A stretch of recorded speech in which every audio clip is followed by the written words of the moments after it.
علیکم جی، تو آج ایک نئی کہانی کے ساتھ آپ دیکھ رہے ہیں چینل امید کا سفر۔ امید کرتے ہیں کہ آپ کو ہماری کہانیاں پسند آتی ہوں گی۔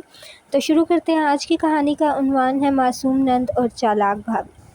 عائشہ ایک معصوم اور نرم دل لڑکی تھی۔ وہ اپنے والدین کی چھوٹی بیٹی اور اپنے بھائی کی بہت لاڈلی تھی۔ جب اس کے بھائی کی شادی ہوئی تو عائشہ نے اپنی بھابھی نادیہ کو بڑی بہن سمجھ کر اس کے ساتھ بہت محبت سے پیش آنا شروع کیا۔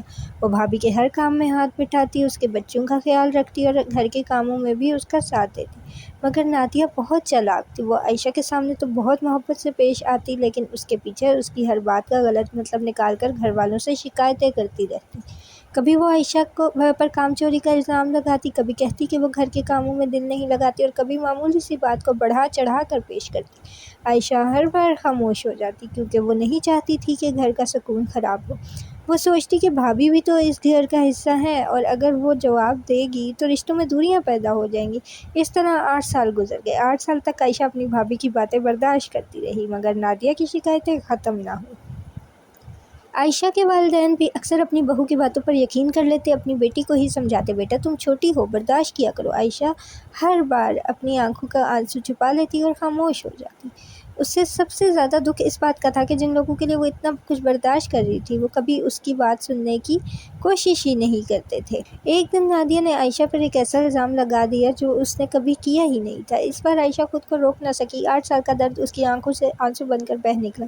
اس نے پہلی بار سب کے سامنے کہا، میں نے 8 سال تک آپ سب کی خاطر خاموشی اختیار کی۔ میں نے بھابھی کو ہمیشہ اپنی بہن سمجھا، ان کے بچوں کو اپنے بچوں کی طرح سنبھالا، مگر ہر بار مجھے ہی غلط سمجھا گیا۔ آج میں صرف اتنا پوچھنا چاہتی ہوں کہ کیا میں اس گھر کی بیٹی نہیں؟ کیا مجھے کبھی اپنی بات کہنے کا حق نہیں؟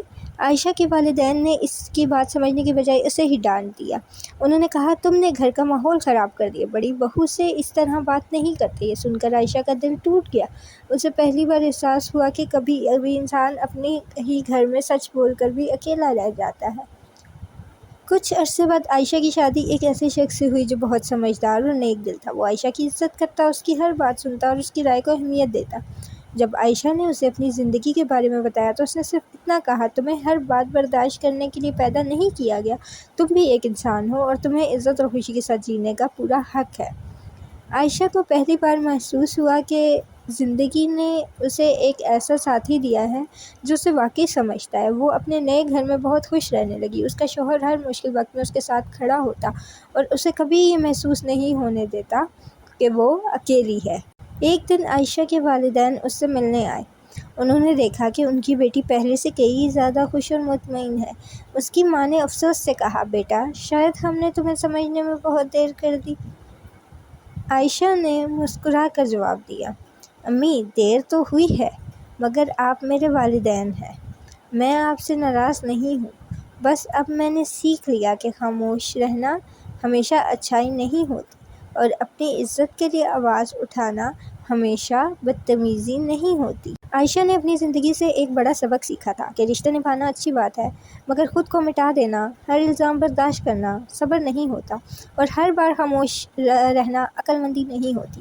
کبھی کبھی انسان کو اپنی عزت کے لیے آواز اٹھانا پڑتی ہے، اور اگر اپنے ہی لوگ اسے نہ سمجھ سکیں تو زندگی کبھی نہ کبھی ایسے لوگوں کو ضرور بھیجتی ہے جو نہ صرف اسے سمجھتے ہیں بلکہ اس کی قدر بھی کرنا جانتے ہیں۔ عائشہ نے 8 سال تک ظلم نہیں بلکہ خاموشی برداشت کی تھی، مگر آخرکار اس کی خاموشی ٹوٹی اور اسی دن اس کی زندگی بدل گئی۔